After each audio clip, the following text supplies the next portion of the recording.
Install the backplane or backplate. Push the drive cage in until the release latch clicks into place. Reconnect the cables to the backplane or backplate.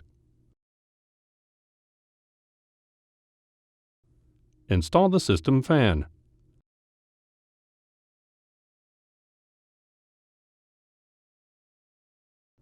Reinstall all the drives and drive bay fillers into the drive cage.